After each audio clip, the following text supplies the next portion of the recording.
Welcome back to DC Silver Age Storytime. This story is from Superman 126, published January 1959. Superman's Hunt for Clark Kent. Story by Otto Binder and art by Wayne Boring.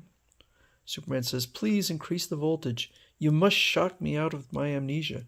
I still can't remember who I am." Oh no. So we open up here.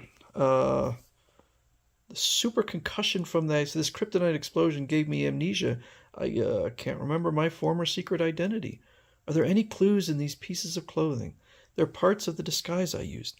This story is silly, but it is classic Silver Age. So Clark Kent is going on a vacation for 2 weeks.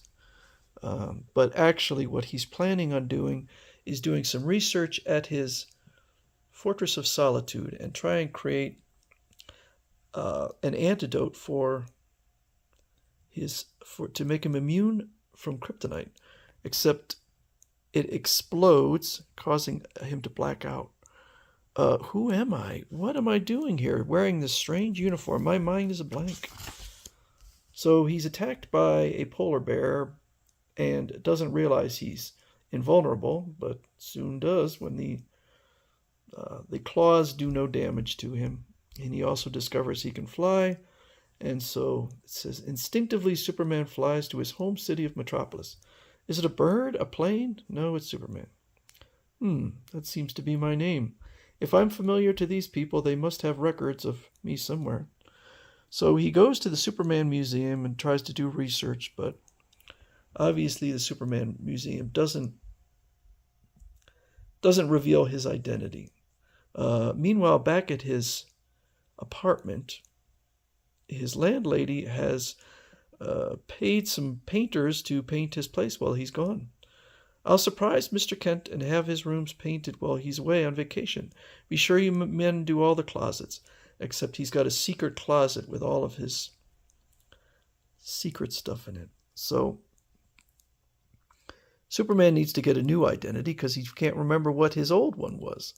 He spots this fellow who's going on a trip, but his luggage is too heavy, so he's got to get rid of some stuff. Decides to get rid of some clothing and says, "Do me a favor and get rid of this bag, my man. You're about the size I formerly was, so you can use the suit inside. Pip, pip." He's British. So he puts on the disguise, which includes a British cap, monocle, and a pipe. Which obviously he couldn't just not wear. He couldn't just wear the green tweed suit. But it seems I'll have to pretend to be from merry old England if I wear this outfit. Let's see, I'll call myself something British like Clarence Kelvin, which is obviously close to Clark Kent. And where does he go to get a job? The Daily Planet. He also, what did he do? He put talcum powder in his hair to color it blonde, although it looks white. America is simply ripping, and I'd like to settle down here. As a reporter, by Jove, I'm Clarence Kelvin. What are you talking about? You're Clark Kent in a silly out... No, apparently he's fooled. They do not seem to recognize that it is their friend Clark Kent. That girl seems familiar somehow, but of course, well, I don't think his thoughts are in English, actually. British. So they do mention that Clark Kent's on vacation and he's going to sit at his desk. And again, he has the exact profile of Clark Kent. By Jove, I'll do better than that Kent chap, whoever that is. So Lois tells him that the biggest scoop would be to find Superman's identity. And he's like, oh, well, I know what the identity is because it's me. He spots a whale attacking some folks in a rowboat, flies out there and rescues them. Comes back and Lois Lane is already suspicious. You hurry out, then Superman does a big feat, and you return with the exclusive story. Could you be Superman's secret identity, Mr. Clarence Kelvin? Aye, that super chap. You're jolly well joking, Miss Lane.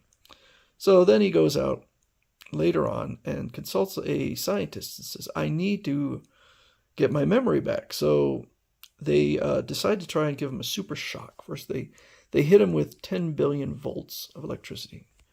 Then they put him into a shatterproof bell and explode a bomb. That does nothing. Then they just launch him at a steel armor plate.